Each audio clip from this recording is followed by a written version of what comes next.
என்கிற கருத்தை ஒரு மெய்யியல் பார்வையில்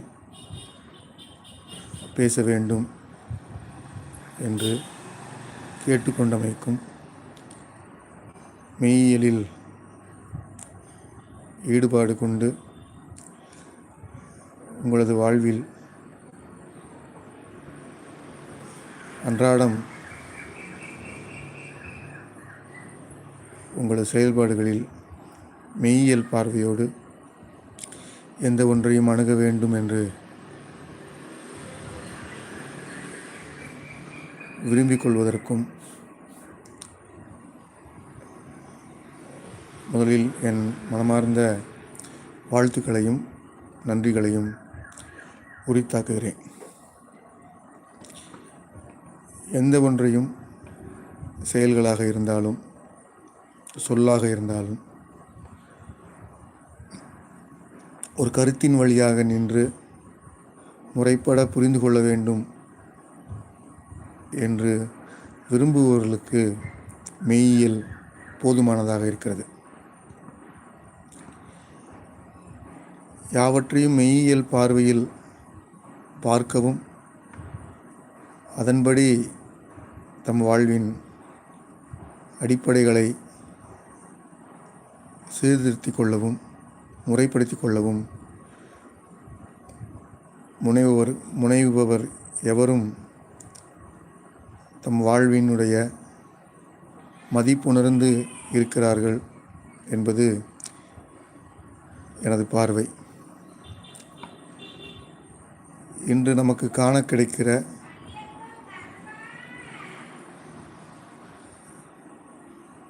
நூல்களும் கருத்துகளும் செய்திகளும் 100,000 ஆண்டுகளுக்கு முன்பு வாழ்ந்த குறிப்புகளை பதிவுகளாக செய்திருக்கின்றன. இவ்வளவு காலமும் அவை நிலைத்திருப்பதற்கு காரணம் மெய்யியல் சார்ந்து அந்த கருத்துகள் பதிவு செய்யப்பட்டிருக்கின்றன என்பது இன்றியமையாத நிலை. எனவே மெய்யியல் என்பது நீண்ட காலத்திற்குரிய வழிகாட்டலை தொடர்ந்து செய்து கொண்டிருக்கிற ஒரு நடைமுறை. மெய் உணர்தல் என்றும் இறை உணர்வு என்றும் இன்னபிற ஞான கோட்பாடுகள் என்றும் மெய்யியலை அவரவர் சிந்தனையின் ஆழம் பற்றி வெளிப்படுத்தி பதிவு செய்வது உண்டு. எவ்வகையிலும் மெய்யியலின் பார்ப்பட்டு ஒன்றை அணுக வேண்டும் என்பது முறையானது, மதிப்பிற்குரியது என்ற வகையில் மனிதன் என்ற கருத்தை மெய்யியல் பார்வையில் நாம் எளிமையாக புரிந்து கொள்ள வேண்டும் என்று இந்த உரையை உங்களோடு பகிர்ந்து கொள்கிறேன். மனிதனை மெய்யியல் பார்வையில் பார்த்து என்ன செய்யப் போகிறோம் என்று கருதுபவர்களுக்கு இந்த உரை அவசியமற்றது. யாவருக்குமான உரையாக இது இருக்க வேண்டும் என்பது நம் விருப்பம். என்றாலும் மெய்யியல் கூற்றிற்கு ஊடாக எந்த ஒன்றையும் பார்க்க வேண்டும் என்று கருதுகிறவர்களுக்கு சற்று பொருத்தமான உரை. அந்த வகையில் மனிதன் என்கிற கருத்து மெய்யியல் பார்வையில் என்னவாக புரிந்து கொள்ளப்பட வேண்டும் என்று சில சாரங்களை உங்களோடு விளக்க விரும்புகிறேன். சில அடிப்படைகளை நீங்கள் தெரிந்து கொள்ள வேண்டும் என்று விரும்புகிறேன். மனிதன் என்பதற்கு இதுவரை நீங்கள் கேட்டு வைத்திருக்கிற கருத்துகள் ஏதேனும் உண்டென்றால் சற்று நேரம் அந்த கருத்துக்களை நீங்கள் விளக்கி வைத்துவிட்டு நாம் சிந்திக்கிற செய்திகளுக்குள் நீங்கள் ஈடுபாடு காட்ட வேண்டும் என்பது அவசியமானது. மனிதனை பற்றி, மனிதன் என்கிற கருத்தை பற்றி மருத்துவமாக, உளவியலாக, சமூகவியலாக, இன்ன பிற அணுகுமுறைகளில் உரையாடல்கள் நடந்து கொண்டே இருக்கின்றன. அந்த உரையாடல்களின் வழியாக புதிய பல செய்திகளை நீங்கள் அறிந்து வைத்திருப்பீர்கள். நாம் அவ்வாறு அறிந்து வைத்திருக்கிற செய்திகளின் ஊடாக மெய்யியல் பார்வையில் மனிதன் என்கிற கருத்தை பார்க்கிற போது சாரமாக இருக்கிற சில செய்திகளை நாம் தவற விடுவதற்கு வாய்ப்பு இருக்கிறது என்பதனால் மனிதன் என்கிற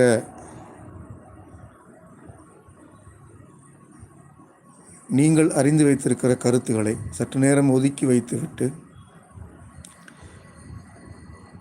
மெய்யியல் கோணத்தில் மனிதன் என்கிற கருத்து எவ்வாறு உரையாடப்படுகிறது என்பதில் நீங்கள் ஈடுபாடு காட்ட வேண்டும் என்பது என் விருப்பம். மனிதன் என்பவன் தற்போது என்னவாக இருக்கிறான் என்பது நம் முன் இருக்கிற கேள்வி. யாரை மனிதன் என்கிறோம் என்பதுதான் அந்த கேள்வியினுடைய உட்பொருள்.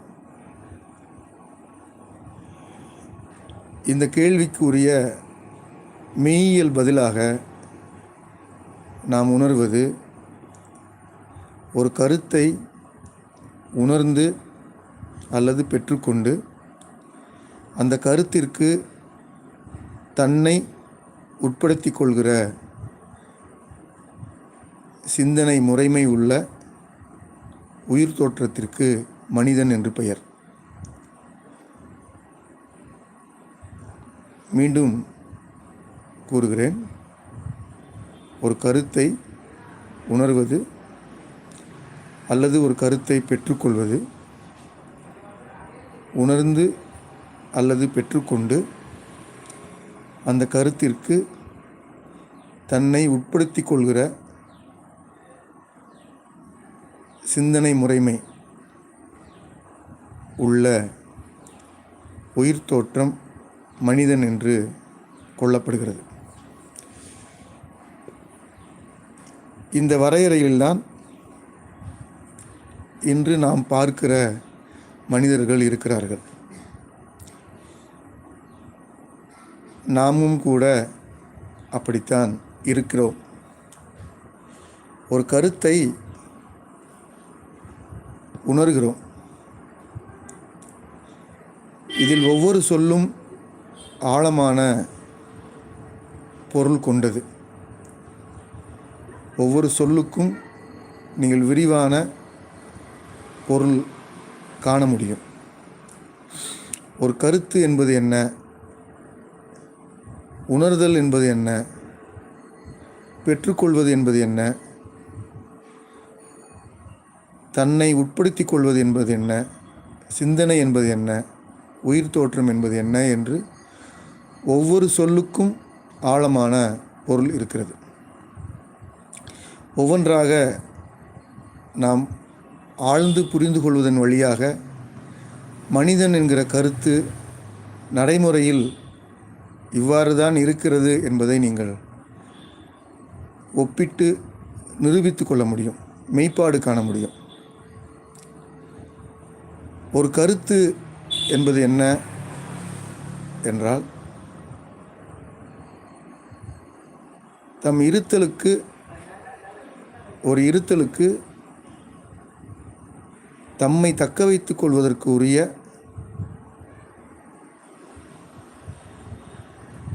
உணர்வு கருத்து என கொள்ளலாம். நீங்கள் இருக்க வேண்டும் என்று உங்கள் இருப்பை தக்க வைக்க வேண்டும் என்றும் விருப்பம் மேலெழுகிற போது உங்களுக்கு எவ்வாறு நம் இருப்பை தக்க வைத்து கொள்ளலாம் என்கிற வழிகாட்டலை நீங்கள் பெற்றுக்கொள்வீர்கள். அவ்வாறு உங்களுக்கு கிடைக்கிற வழிகாட்டல் கருத்து எனப்படுகிறது. இது எல்லா உயிர் தோற்றங்களுக்கும் உடையது தான். எல்லா உயிர் தோற்றங்களுக்கும் இக்கருத்து இருக்கிறது. இந்த கருத்தை யார் வழங்குகிறார்கள், இந்த கருத்தை எவ்வாறு பெற்றுக்கொள்கிறோம் என்பதெல்லாம் தனியான மெய்யியல் பாடங்கள். அதற்கு தனி வகுப்பாக நாம் பேச வேண்டிய பகுதி அது. இந்த அளவில் ஒரு கருத்து உங்கள் இருப்பை தக்க வைத்துக் கொள்வதற்கு, இருக்கச் செய்வதற்கு ஒரு வழிகாட்டலாக அமையும். இவ்வாறு வழிகாட்டலாக அமைவது கருத்து எனப்படுகிறது. கருத்து என்ற சொல் நம்மளவில் இன்றைய சூழலில் மிக மேலோட்டமான உரையாடலில் உட்படுவதால் நான் இந்த கருத்தை சொன்னேன் என்று நம்மவர்கள் மிக எளிமையாக கடந்து செல்கிறார்கள். நாமும் கூட அவ்வாறு கடந்து செல்வதுண்டு. ஒரு கருத்து என்பது உங்கள் இருப்பை உறுதி செய்கிற வழிகாட்டல். நீங்கள் உரையாடுவது, நீங்கள் விளையாடுவது, நீங்கள் மற்றவரோடு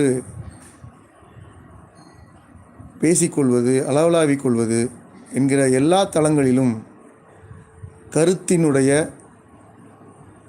வழிகாட்டல் முகமை இல்லாமல் உங்களால் அந்த சூழலில் இருப்பு கொள்ளவே முடியாது என்பதுதான் மெய். அவ்வாறு தான் உங்களால் இருக்க முடியும். ஒரு கருத்து இல்லாமல் உங்களால் எந்த சூழலிலும் வினையாற்ற முடியாது, செயலாற்ற முடியாது, தொழிற்பட முடியாது, இயங்க முடியாது. எல்லா வகையிலும் கருத்து உங்களுக்கு வழிகாட்டி கொண்டே இருக்கும். உங்களுக்கு என்றால் எனக்கு, உங்களுக்கு என்று பிரிவாக நினைப்பதற்கு இல்லை. நமக்கு ஒரு கருத்து வழிகாட்டலாக நமக்குள் இருந்து கொண்டே இருக்கும். பல கருத்துகள் அவ்வாறு நமக்கு வழிகாட்டி கொண்டே இருப்பது நிகழ்ந்து கொண்டு தான் இருக்கிறது. அந்த வகையில் நமக்கு பல கருத்துகள் வழிகாட்டி கொண்டே இருக்கின்றன.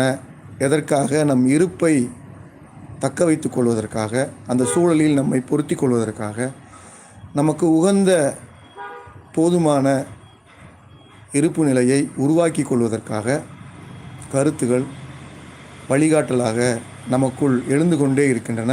இவை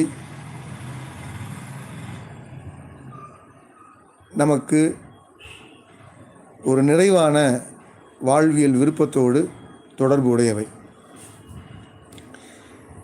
இத்தகைய வழிகாட்டப்படுகிற கருத்து, வழிகாட்டலாக அமைகிற கருத்து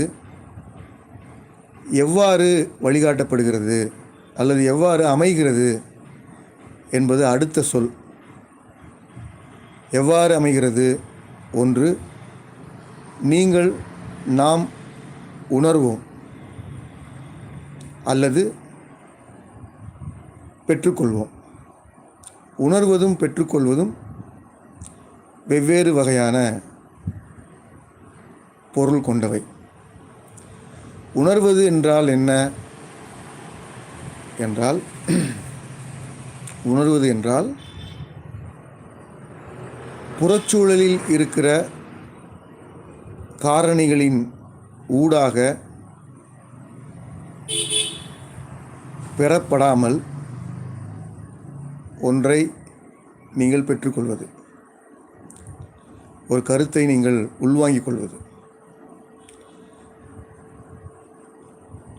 பெற்றுக்கொள்வது என்றால் புறச்சூழலின் வழி நின்று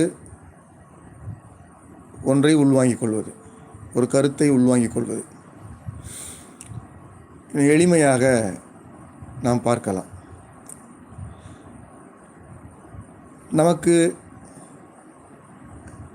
புறச்சூழலோடு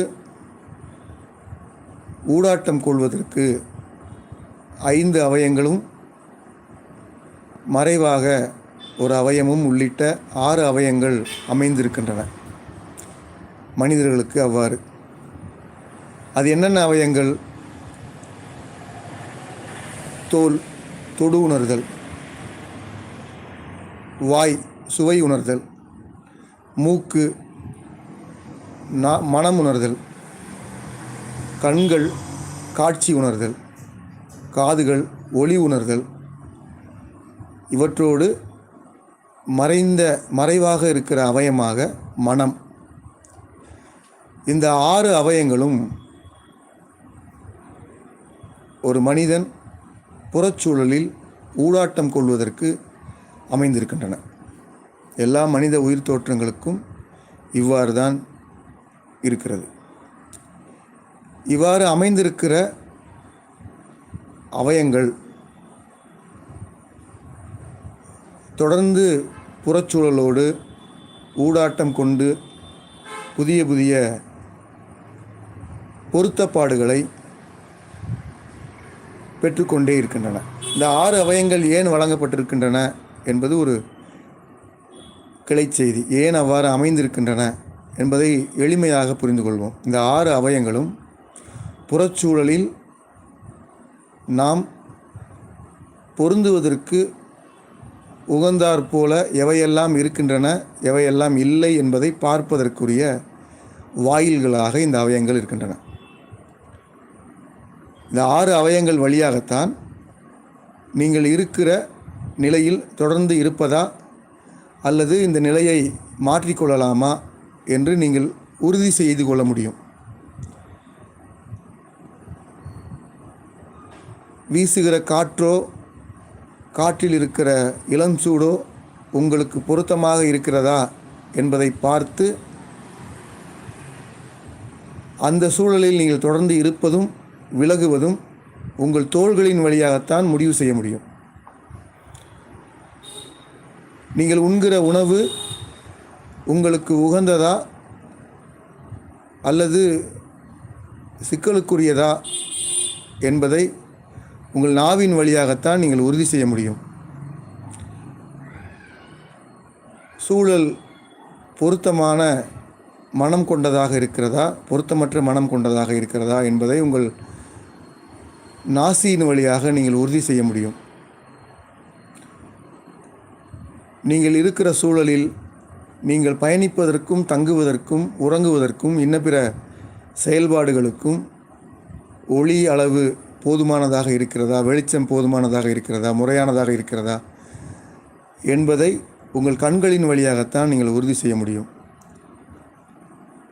அவ்வாறே அமைதியும் இரைச்சலும் இசையும் இன்ன பிற ஒளி அமைப்புகளும் நமக்கு பொருத்தமானதான வகையில் இருக்கின்றனவா, இந்த சூழலில் நாம் இருக்க முடியுமா என்பதை புரிந்து கொள்வதற்கும் உறுதி செய்து கொள்வதற்கும் காதுகள் இருக்கின்றன. இன்னும் இந்த 5 அவயங்களுக்கு உள்ளாகாத செய்திகளை பெற்றுக்கொள்வதற்கு மறைவாக மனம் என்கிற அவயம் இருக்கிறது. இந்த 5 அவயங்களுக்கும் சில சிறப்புகள் உண்டு. இந்த 5 அவயங்களுக்கும் சில சிறப்புகள் உண்டு.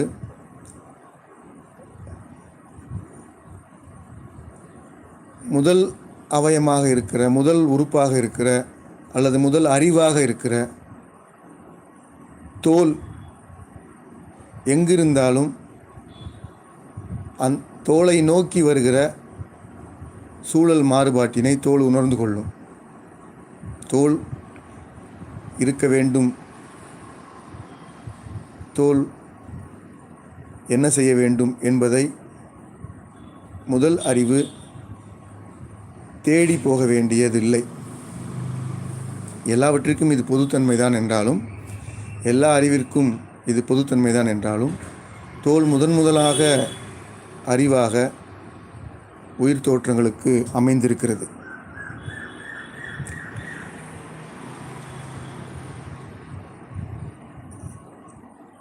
ஒன்றை, வருகிற ஒன்றை, தம்மீது படுகிற ஒன்றை பொருத்தமானதான உணவாக மாற்றிக்கொள்கிற சுவை அறிவு நாவிற்கு அமைந்திருக்கிறது.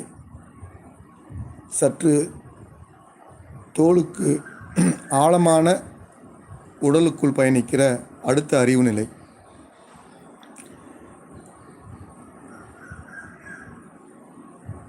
வடிவங்கள், தோற்றங்கள் என்கிற தர்க்கங்களுக்கு அப்பாற்பட்டு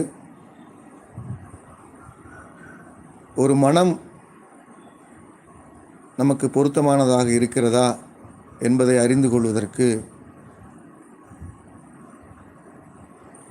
மூக்கு இருக்கிறது.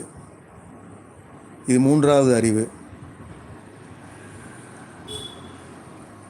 வெளிச்சம், வெளிச்ச குறைவு, ஒளி சேர்க்கை இவற்றையெல்லாம் பிரித்து பார்ப்பதற்குரிய வளர்ச்சி பெற்ற கண்கள் இருக்கின்றன. இந்த வகைமைக்கு உட்படாத எங்கோ ஒரு தூரத்தில் முன்பு சொன்ன நான்கும் உங்கள் அருகிலேயே இருக்க வேண்டும், அல்லது உங்களுக்கு அருகில் வர வேண்டும். காதுகளினுடைய செயல்திறன் அவ்வாறு அல்ல. உங்கள் கண்ணுக்கோ இன்ன பிற அவயங்களுக்கோ புலப்படாத தூரத்தில் எழுப்பப்படுகிற இசையும் ஒலியும் கூட, ஓசையும் கூட எவ்வாறானதாக இருக்கிறது, எத்தகைய பொருத்தத்தை வழங்குகிறது என்பதை உங்கள் காதுகளை கொண்டு நீங்கள் இருந்த இடத்திலேயே புரிந்து கொள்ள முடியும், உறுதி செய்து கொள்ள முடியும். இது மேம்பட்ட வளர்ச்சி நிலை.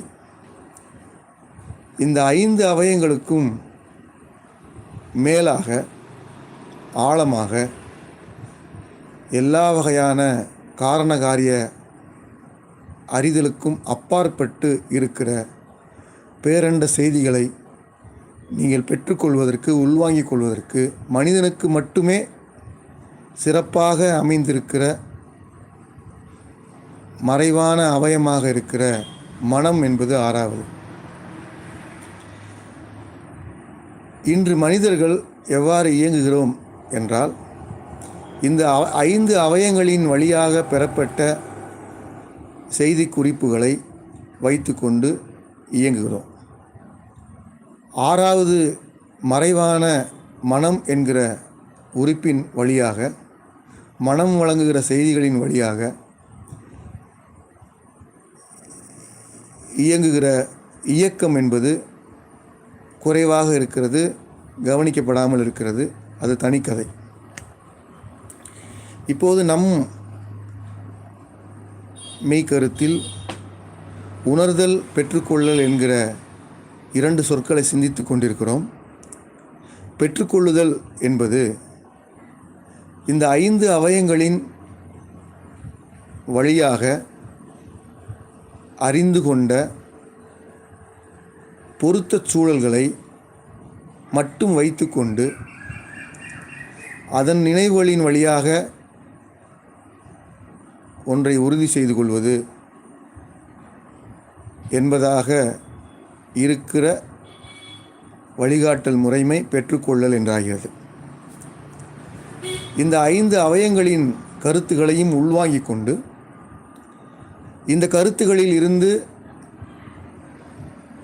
பொருத்தப்பாடுகளை உறுதி செய்து கொண்டு, இந்த கருத்துகளுக்கு உட்படாமல், இந்த கருத்துகளுக்கு அப்பாற்பட்ட செய்திகளை உள்வாங்கிக் கொள்ள முடியும் என்றால் நீங்கள் உணர்ந்து கொள்கிறீர்கள் என்று பொருள்.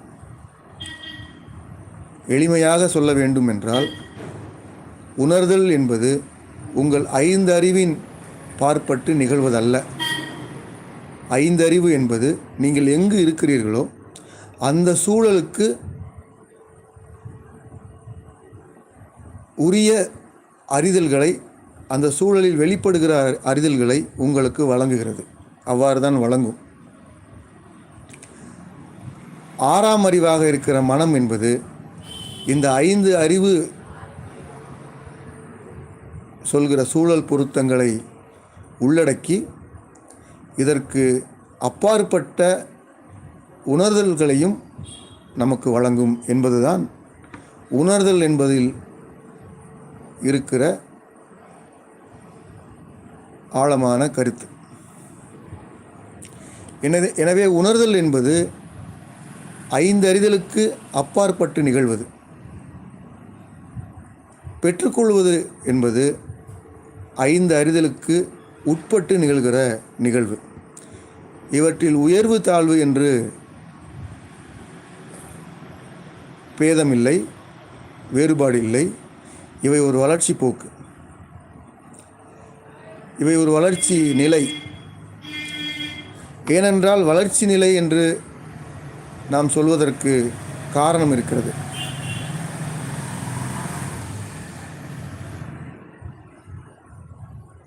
இந்த 2 சொற்களுக்குள்ளும், உணர்தல் மற்றும் பெற்றுக்கொள்ளல், உட்படுதல் என்கிற 2 சொற்களுக்குள்ளும் இருக்கிற தொடர்பு, உணர்தல் வழியாக இந்த உடலை, இந்த 5 அவயங்களை ஒரு செயலுக்கு நீங்கள் உட்படுத்த முடியும். நாம் அவ்வாறு தான் உட்படுத்தி கொண்டிருக்கிறோம். உணர்ந்தோர் யாவரும் அவ்வாறே உட்படுத்துவது உண்டு. உட்படுகிற உணர்தல் ஏதும் இல்லாமல் உட்படுகிற நிகழ்வு எவ்வாறு நிகழும் என்றால், உட்படுவதன் வழியாக உணர்தலை நோக்கி நகர முடியும் என்கிற வளர்ச்சியும் உண்டு. எனவே உணர்தலும் உட்படுதலும் ஒரு வகையில் தொடர்பில் உள்ளவைதான். ஒரு கருத்தை உணர்ந்து கொள்வது என்பது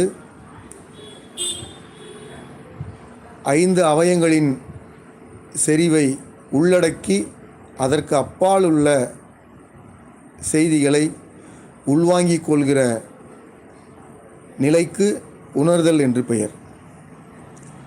அதேபோல 5 அவயங்களின் வழியாக பெற்றுக்கொள்கிற செய்திகளை வைத்துக்கொண்டு நம் வாழ்க்கை முறைமையை வடிவமைத்து கொள்வோம் என்றால் அதற்கு உட்படுதல் என்று பெயர். உட்படுதல் என்பது ஒரு தனியான விரிவாக எவ்வாறு இன்று மாற்றம் அடைந்து கொண்டிருக்கிறது என்பதை பேச வேண்டும். இந்த தலைப்பிற்கு அது பொருத்தமில்லை என்பதால் இந்த அளவில் நாம் புரிந்து கொள்ளலாம். உட்படுதல் என்பது 5 அவயங்களுக்கு உரிய அறிதிறன் வழியாக பெற்றுக்கொண்ட செய்திகளில் மட்டும் நின்று கொண்டு வாழ்க்கையை வடிவமைத்து கொண்டு நகர்வது. உணர்தல் என்பது 5 அவயங்களினுடைய செறிவினை உள்வாங்கிக் கொண்டு இதற்கு அப்பால் உள்ள செய்திகளையும் உள்வாங்கிக் கொண்டு வாழ்க்கையை வடிவமைத்து கொள்வது என்பது இந்த உணர்தல் மற்றும் பெற்றுக்கொள்ளல் என்பதற்கான தொடர்பு. இவ்வகையில் ஒரு கருத்தை உணர்ந்து கொண்டு அல்லது பெற்றுக்கொண்டு அந்த கருத்திற்கு தான் என்கிற நிலையை, தான் என்கிற நிலையும் தனியாக விரிவான மெய்யியல் ஆழம் கொண்டது. தான் என்று நீங்கள் எதை வேண்டுமென்றாலும் கருதி கொள்ளலாம். எனது என்று நீங்கள் எதை வேண்டுமென்றாலும் கருதி கொள்ளலாம். என் ஆன்மா என்றால் அதற்கு பொருள் வேறு, என் உடல் என்றால் அதற்கு பொருள் வேறு, என் மனம் என்றால் அதற்கு பொருள் வேறு, என் பொருள் என்றால் அதற்கும் பொருள் வேறு. என் என்று ஒருவர் குறிப்பிடுகிற போது என் என்கிற கருத்தை அவர் எந்த தளத்தில் வைத்திருக்கிறார் என்பதை பின்னொட்டு சொற்களே நிறைவு செய்கின்றன. பின்னால் வருகிற ஒட்டி வருகிற சொற்களை நிறைவு செய்கின்றன. என் உடல் என்று நான் கூறுகிற போது என் என்பதும் என் உடல் என்பதும் இணைக்கப்பட்டு வெளிப்படுகின்றன. அதனுடைய பொருளை நீங்கள் புரிந்து கொள்ள முடியும். என் மனம் என்பதையும் நீங்கள் புரிந்து கொள்ள முடியும். இதில் உடலும் மனமும் என் என்கிற புள்ளியில் இணைக்கப்பட்டிருக்கின்றன ஒழிய உடல் வேறு மனம் வேறு, இவற்றின் தன்மைகள் வேறு வேறு, இவற்றின் குணங்கள் வேறு வேறு, இவற்றிற்கு இடையே இருக்கிற வேகம் வேறு வேறு, இவையாக பல்வேறு வேறுபாடுகளை இடைவெளியை நீங்கள் பார்க்க முடியும். இவையாவும் என் நான் தான் என்கிற ஒரு புள்ளியில் கட்டப்பட்டிருக்கின்றன என்பதையும் நீங்கள் காண முடியும். எனவே ஒரு கருத்தை உணர்ந்து அல்லது பெற்றுக்கொண்டு அந்த கருத்திற்கு தான் என்கிற புள்ளியை மையமாக வைத்து அந்த கருத்திற்குரிய செயல்பாடுகளில் ஈடுபடும்படியான சிந்தனை என்கிற உள்ளடக்கம் இருக்கிற உயிர் தோற்றம். சிந்தனை என்பது என்ன? சிந்தனை என்பது ஒரு வகையில் விரிவும் வரையறையும் ஆகும். ஒரு சான்று நான் விளக்குகிறேன். கண்கள் இருக்கின்றன. கண்கள் இருக்கிற வேறு சில உயிரினங்களும் இருக்கின்றன. பறவைகளுக்கு கண்கள் இருக்கின்றன, விலங்கு இனங்களுக்கு கண்கள் இருக்கின்றன, மனிதர்களுக்கு கண்கள் இருக்கின்றன. இந்த 3 வகைமைகளை மட்டும் நாம் சான்றாக வைத்துக்கொள்வோம். இந்த 3 வகைமைகளில் இருக்கிற கண்களின் பார்வை திறனும் வண்ண வேறுபாடும் ஒன்றிற்கு ஒன்று முற்றான வேறுபாடு உடையவை, வளர்ச்சியில் விரிவான தன்மை உடையவை. பறவைகளின் கண்கள் ஒப்பிடும்போது விலங்குகளின் கண்கள் வளர்ச்சி பெற்றவை. விலங்குகளின் கண்களை ஒப்பிடுகிற போது மனிதனின் கண்கள் மேம்பாடு அடைந்தவை. அது என்ன மேம்பாடு என்றால், ஒரு காட்டை, ஒரு சூழலை, ஒரு ஆடு அல்லது நாய்க்குட்டி பார்க்கிறது போல மனிதனின் கண்கள் அந்த அளவில் பார்க்காது. நாய்க்குட்டியின் கண்களுக்கு சில வண்ணங்கள் மட்டுமே காண முடியும். மனிதனின் கண்களுக்கு வண்ணங்கள், வேறுபாடுகள், நீல அகலங்கள் என்றவாறு பல சிறப்பு உள்ளடக்கங்கள் அமைந்திருக்கின்றன. நீங்கள் நவீன ஆய்வுகளின் அடிப்படையில் கூட இவற்றை உறுதி செய்ய முடியும். ஒவ்வொரு உயிர் தோற்றத்தினுடைய பார்வை திறன் என்பது எவ்வாறு மேம்பட்டு இருக்கிறது என்று காண முடியும். இத்தகைய மேம்பாடு கண்களுக்கு கிடைத்திருக்கிறது, மனித கண்களுக்கு மேம்பட்டு இருக்கிறது. இன்ன பிற உயிர் தோற்றங்களின் கண்களுக்கு வேறுபாடுகள் இருக்கின்றன. வண்ண வேறுபாடுகள், அளவு வேறுபாடுகள், அதற்குரிய கூர்மையான திறன் வேறுபாடுகள் என்றவாறு வேறுபாடுகள் நாம் விரித்து கொண்டே செல்லலாம். கண்களின் திறன் என்பது பார்ப்பது. கண்களால் பார்க்க மட்டும்தான் முடியும். கண்களால் உண்ண முடியாது, மூச்செடுக்க முடியாது, ஒளி உணர முடியாது, பார்க்க முடியும். இவ்வாறு கண்களால் எதை செய்ய முடிகிறதோ அது அந்த கண்களினுடைய சிந்தனை. கண்களினுடைய சிந்தனை இவ்வாறு அமைந்திருக்க ஒவ்வொரு உயிர் தோற்றத்தினுடைய வளர்ச்சியிலும் ஒரு வரையறையும் அமைந்திருக்கிறது. இவ்வாறு வரையறையும் விரிவும் இணைந்து பொருந்தி இருக்கிற ஒரு கருத்திற்கு சிந்தனை என்று பெயர். நீங்கள் சிந்திக்கிறீர்கள் என்றால் இருக்கிற இடத்திலிருந்து புதிய இடத்திற்கு வளருவீர்கள். அதே வேளையில் உங்களுக்கு எந்த வரம்பிற்குள் சிந்திக்க முடியுமோ அந்த வரம்பிற்குள் தான் சிந்திக்க முடியும். சிந்தனை என்பது, நான் எளிமையாக புரிந்து கொள்ளும்படி சொல்கிறேன், உள்ளபடி உங்களை ஒரு நிலையிலிருந்து இன்னொரு நிலைக்கு உயர்த்தும்.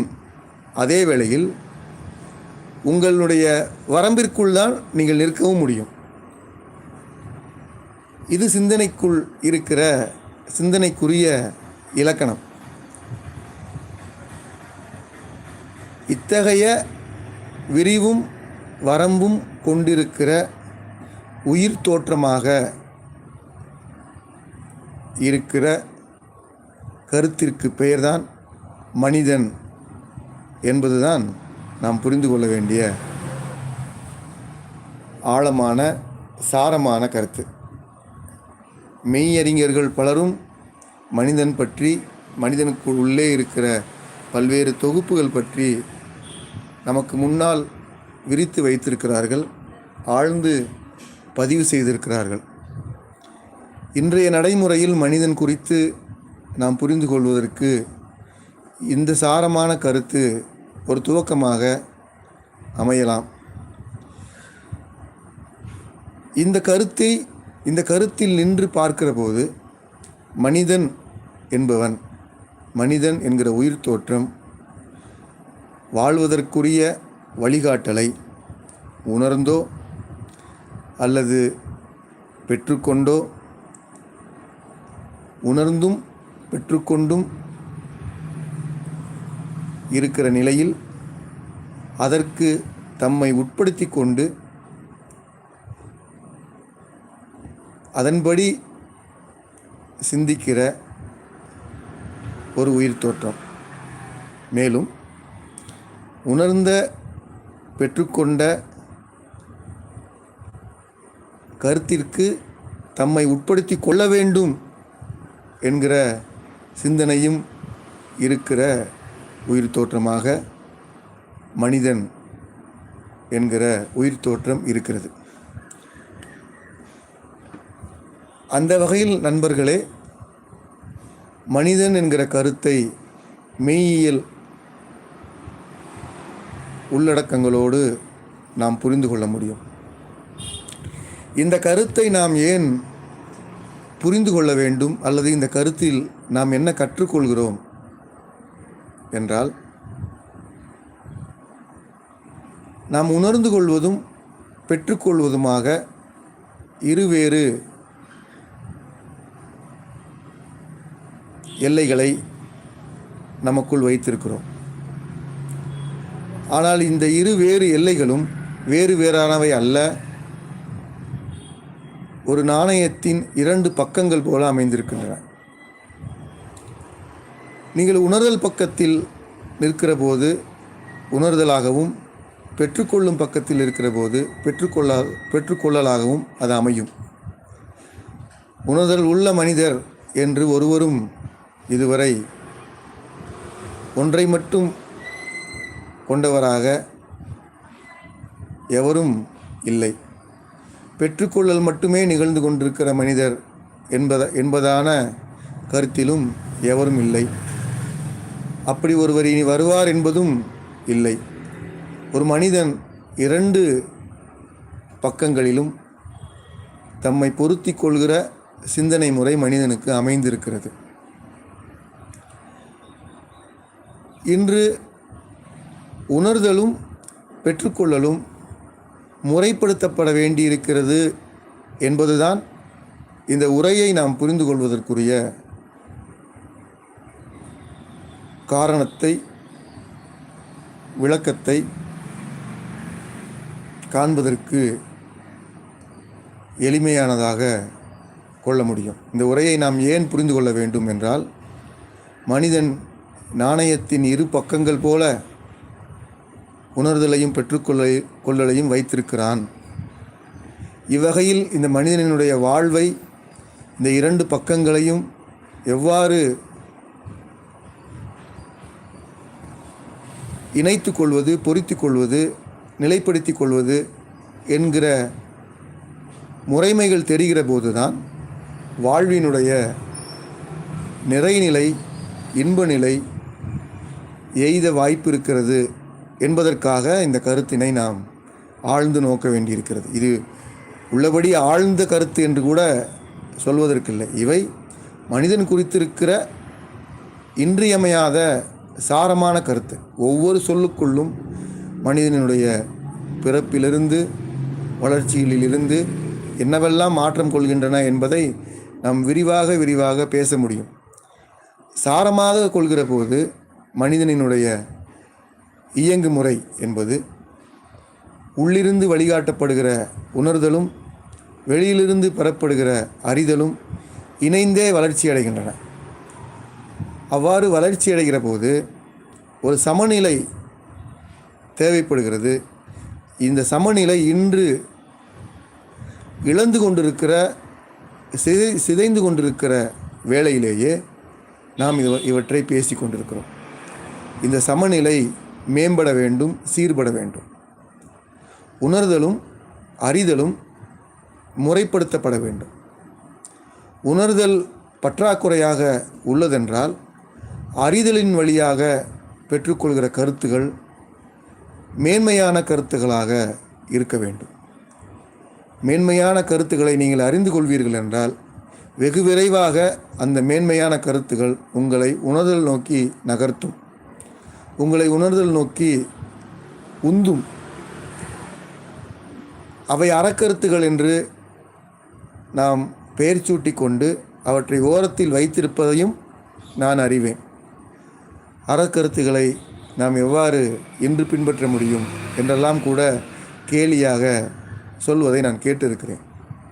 நண்பர்களே, உணர்தலும் அறிதலும் எவ்வாறு அமைந்திருக்கின்றன என்பதையும் அவை இணையாக எவ்வாறு வளம் பெற வேண்டும் என்பதையும் நீங்கள் புரிந்து கொள்வீர்கள் என்றால் உணர்தல் பற்றாக்குறையான காலங்களில் அறிதலின் வழியாக உணர்தலுக்குரிய கருத்துக்களை நீங்கள் உள்வாங்கிக் கொண்டே இருக்கிற போது அந்த உள்வாங்கலின் வழியாக நீங்கள் உணர்தல் நோக்கி, அறிதல் வழியாக உணர்தல் நோக்கி செல்ல முடியும்.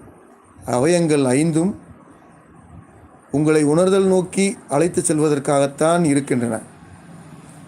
அவயங்கள் ஐந்தும் புறச்சூழல் உங்களுக்கு எவ்வாறு பொருத்தத்தை தருகின்றன, புறச்சூழல் எவ்வாறு நமக்கு வாழ்வதற்குரிய வாய்ப்பை வைத்திருக்கின்றன என்பதை அறிந்து கொள்வதற்கு உதவுவது போல அந்த வாய்ப்பின் வழியாக நீங்கள் அடைகிற வாசற்படி என்பது உணர்தலுக்குரிய வாசற்படியாகத்தான் இருக்கிறது. எனவே உணர்தல் வேண்டுமென்றால், உணர்தல் பற்றாக்குறையாக இருக்கிறது என்று கருதுவீர்கள் என்றால், உணர்தல் பற்றாக்குறை என்றால் என்ன, நமக்கெல்லாம் அந்த உணர்தல் வராது என்பதாக நாம் கருதி கொள்ளக்கூடும் அல்லது கற்பனை செய்து கொள்ளக்கூடும். யாவருக்கும் உணர்தல் வழங்கப்பட்டிருக்கிறது. உணர்தல் வழங்கப்பட்டவர்கள்தாம் மனம் கொண்டவர்கள், மனம் கொண்டவர்கள்தாம் மனிதர்கள். எனவே மனிதர்கள் யாவருக்கும் உணர்தல் வழங்கப்பட்டிருக்கிறது.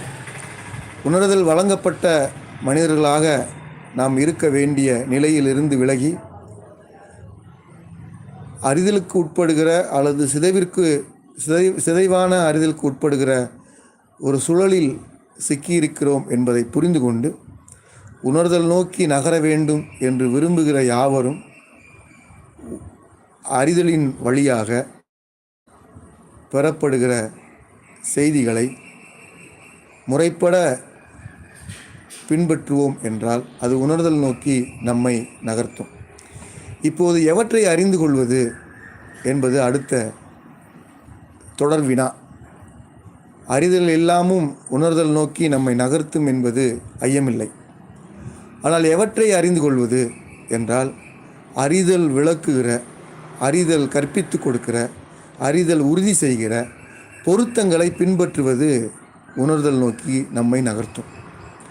நான் முன்பே சொன்னது போல அறிதல் என்னவாக இருக்கிறது என்பதை நாம் விளக்கமாக பேசலாம். முன்பே நாம் பேசியிருக்கிறோம் என்றாலும் மீண்டும் ஒரு முறை அறிதல் குறித்து பேசலாம். ஆனால் அடிப்படையில் நீங்கள் அறிகிற யாவும் உங்களுக்கு அறிதல் வழியாக கிடைக்கிற யாவும் உங்களுக்கு உங்கள் வாழ்வியலுக்குரிய பொருத்தங்களை வழங்குகின்றனவா என்பதை நீங்கள் பார்த்து கொள்ள வேண்டும். அறிதல் என்கிற பாங்கு அதற்காகத்தான் நமக்கு அமைந்திருக்கிறது. நீங்கள் ஒன்றை கற்கிறீர்கள், உங்கள் கண்கொண்டு பார்க்கிறீர்கள் என்றால் அது உங்களுக்கு பொருத்தமானதாக இருக்க வேண்டும் என்பதும், உங்கள் உணர்வை நோக்கி அது உங்களை நகர்த்தி செல்ல வேண்டும் என்பதும் அறிதலுக்குள் இருக்கிற, பார்வைக்குள் இருக்கிற, பார்க்கிற அறிதலுக்குள் இருக்கிற முறைமை. அவ்வாறே மூச்சு, சுவை, தொடு உணர்வு, ஒளி, கேட்புணர்வு யாவும் அவ்வாறே அமைய வேண்டும். அவ்வாறு அமைகிற அறிதல்தான் உங்களுக்கு பொருத்தங்களை வழங்கும் என்பதை விடவும் மேலும் அவை உங்களை உணர்வை நோக்கி அழைத்து செல்லும் என்பது உறுதியானது. இந்த வகையில் பொருத்தமான அறிதலை பார்ப்பதோடு அந்த அறிதலின் ஊடாக, அந்த அறிதலின் இடையிடையே உணர்வை நோக்கி செல்கிற அறிதலாக அவை இருக்கின்றனவா என்பதை நாம் இணைத்தே கட்டிக்கொள்ள வேண்டும், பற்றி கொள்ள வேண்டும் என்பதுதான் மனிதன் என்கிற கருத்தை விளங்கிக் கொள்வதற்குரிய முழு பொருள். நண்பர்களே, எவ்வாறு அத்தகைய உணர்தல் நோக்கிய அறிதலை பெற்றுக்கொள்வது என்பதற்குரிய எளிய வழி, உங்கள் கண்முன் இருக்கிற அறக்கருத்துக்களை நீங்கள் பற்றி கொள்ளுங்கள். அவை அறக்கருத்தாக இருக்க வேண்டும். பிறரை துன்புறுத்தாத, பிறருக்கு இரங்குகிற, பிறருக்கு இடையூறு செய்யாத, உங்கள் வாழ்வை செம்மைப்படுத்துவதற்கு அறமாக இருக்கிற யாவும் உங்கள் அறிதலை உணர்தல் நோக்கி அழைத்து செல்லும் என்பதுதான் அவற்றுக்குள் இருக்கிற ஆழமான புரிந்து கொள்ள வேண்டிய தேவையுள்ள செய்தி. அந்த வகையில் மனிதன் என்பவன் எவ்வாறு இருக்கிறான், எவ்வாறு இருக்க வேண்டும் என்கிற சாரங்களை நாம் பார்த்திருக்கிறோம். இவ்வகையில் பொருத்தப்பாடுகளை பற்றி கொள்வதும் அதன் வழி நின்று வாழ்வை மேம்படுத்தி கொள்வதும் யாவருக்கும் நிகழ வேண்டும் என்று வேண்டுகிறேன். அவ்வாறு உங்கள் வாழ்வு நிறைவடைய, இன்பம் சூழ, மேன்மையடைய மீண்டும் வேண்டி நிறைவு செய்கிறேன். உங்கள் யாவருக்கும் மெய்நிலை அருள் நிறைவதாக. நன்றி.